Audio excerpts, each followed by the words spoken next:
તાલીમમાં જે શિક્ષકનો જે ઉત્સાહ જોવા મળે ને, બાકી એઝ અ ટ્રેનર તરીકે લગભગ રાજ્ય કક્ષાએ પણ જતા હોઈએ, પણ ત્યાં એક મનમાં કેવો હોય કે આપણાથી થાય એવું, આપણે ઉભા રહે તો લોકો શું કહે છે, બીજા બધા આપણી પર હસશે તો, આવા ઘણા બધા પ્રશ્નો હોય. એમાં પણ એક ખાસ વાત કહેવાની સવાલ આટલી તાલીમમાં કહેવાની રહી ગઈ.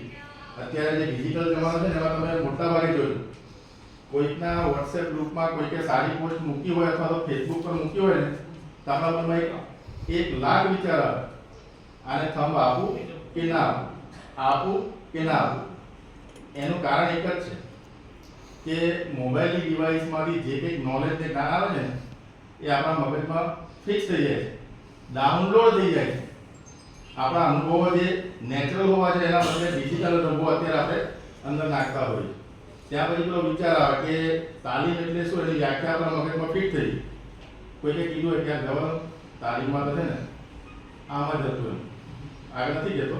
પણ આ જે 3 દિવસની તાલીમ છે એમાં ઉત્સાહી મિત્રો જે બધા મિત્રો છે, પણ એમનો ઉત્સાહ મેં જોયું છે ત્યાં રસ્તામાં મળતા તો જો એન્ટર થયો ને ત્યાં જે લોકોનું પ્લાનિંગ ત્યાંથી જ ચાલુ હતું. મને કીધું આ લોકો એમ ખરેખર એ છે, બધા મિત્રો ઓળખીતા જ છે, પણ એમનું જે નોલેજ શેર કરવાની એમની ભાવના, તો વિચાર કરો બીજા વર્ગોની અંદર પણ ક્યાંક જે માહોલ ખરાબ હતો ત્યાં આ મિત્રોને બોલાવવામાં આવે તો એના પરથી આપણે અંદાજમાં ખરેખર એક વખત એમના માટે ક્લેપ કરી આપણે. એટલે તાલીમમાં એક વસ્તુ બધાના મનમાં એવો કંઈક નવું, તો જ આ જે મોટો માસ જે ભેગો થયો ને ત્યાં બધા મનમાં કંઈક નવું મળે, કંઈક નવું મળે. લેજીમ તમે જુઓ, પછી જે કસરતના દાવ છે, અને લગભગ જે સીપીઆર ની ભરતી ક્યાંક ઓછી થઈ, ત્યાં સીપીઆર શિક્ષકો અત્યારે પીટીસી વાળા જેવા થઈ ગયા કે ક્યાંક સમયનો અભાવ કહો કે પછી સાધનનો અભાવ કહો કે ગમે તે, અને ક્યાંક અત્યારનું જે વાતાવરણ હોય કે ભાઈ છોકરાને વાગશે, રહેવા દો ભાઈ, આ તો નથી જ કરાવવા, ભલે કસરત નહીં કસરત ચાલશે, પણ તમે રહેવા દો. કંઈક રમત રમાડતા હોય તો થાય, જો ભાઈ આ સ્કૂલમાં આવું થયું હતું, આ સ્કૂલમાં આવું થયું.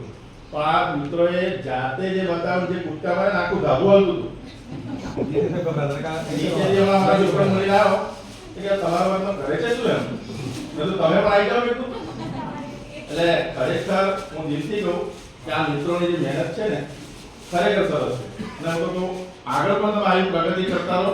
અને ક્યાંક ડિજિટલ માધ્યમથી ક્યાંક સમય મળે તમે બોલાવીએ તો પણ આવજો તમે મિત્રો. અને ક્યાંક કોઈનો આ મિત્રોમાંથી કોઈનો ફોન આવે સાહેબ પેલી રમતો ભૂલાઈ ગઈ છે તો થોડીક મદદ કરજો. હું તો એવું ઈચ્છું કે કંઈક એવું આ આનંદદાયી શનિવારનું કોઈ ગ્રુપ બને.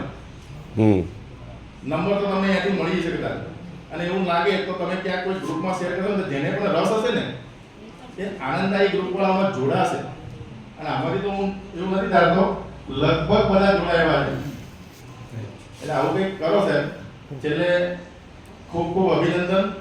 અને મને પણ એવું લાગતું હતું કે હું પણ ઘણી બધી રમતો રમ્યો તો મજા આવી.